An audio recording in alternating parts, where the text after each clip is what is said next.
இன்றைக்கி நம்ம வேல்பாளர் இருக்கார் இல்லையா, அவர் நம்ம சந்திக்கலை இது வரைக்கும்.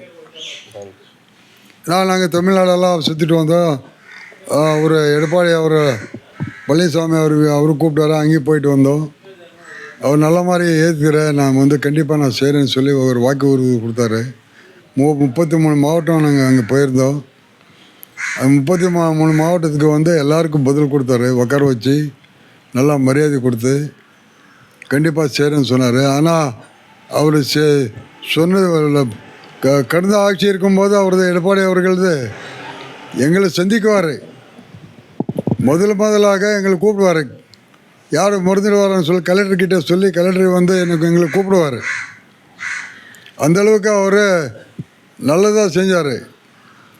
ஆனால் அவர் நல்லது செஞ்சார்னா ஏமாத்துறதுக்காக 1000 வாக்கு உறுதி கொடுத்துட்டு ஏமாத்திட்டு போயிருக்க. அதனால் இன்றைக்கி இந்த தொகுதி மக்கள் பாலகிருஷ்ண ரெட்டி அவர்கள் ஓட்டு போட்டு ஜெயிக்க வைக்கணும். அம்மா அவர்கள் ஆட்சியில் அம்மா ஆட்சி இருக்கும்போது 2016ஆம் ஆண்டு அவுட்டர் ரிங் ரோடு ஒசூரில் டிராஃபிக்காக அன்றைக்கி 2016 மக்கள் எவ்வளோ பாதிக்கப்படுறான்னு சொல்லி 2015 215 கோடி அந்த சாலைக்கு ஒதுக்கி விட்டார். ஆனால் இவர் டெய்லி சர்வே டெய்லி பணம் கொடுத்துட்டே இருக்கார். ஆனால் ஒரு 2 பட்சத்துக்கு 3 பட்சத்துக்கு கொடுத்துட்டு அப்படியே பிரேக் பண்ணியிருக்காரு.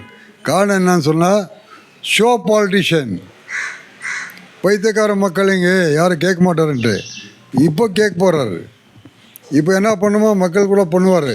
இன்றைக்கி பாகூர் சாலை எத்தனை அதிகாரிகள் எம்பி எம்எல்ஏ இல்லாத அதிகாரிகள் ஐஏஎஸ் ஐபிஎஸ் மந்திரிகள் மாதத்துக்கு ஒரு முறை வராரு வார்னு போகிறதுக்கு ரெவென்யூ கலெக்ஷன்.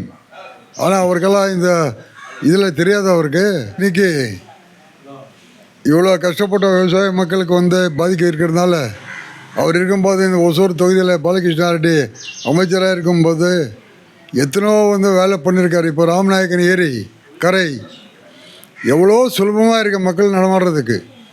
அது இல்லாமல் எல்லா சாலைகள் இப்போ பண்ணியிருக்காரு.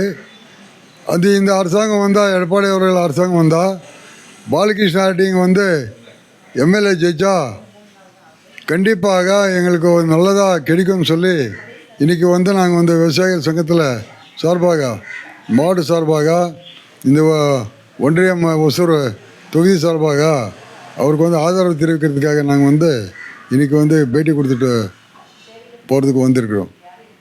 எல்லா மக்கள் தயவுசெய்து பாலகிருஷ்ண ரெட்டிக்கு ரெட்டலைக்கு ஓட்டு போட்டு ஆதரிக்கும்னு சொல்லி உங்களுக்கு எல்லாரும் நான் கையெழுத்து கும்பிட்டுக்கிறேன். நான் ஸ்ரீராம் ரெட்டி தமிழக விவசாயிகள் சங்கம் மாவட்ட தலைவர், தமிழக விவசாயிகள் சங்கம்.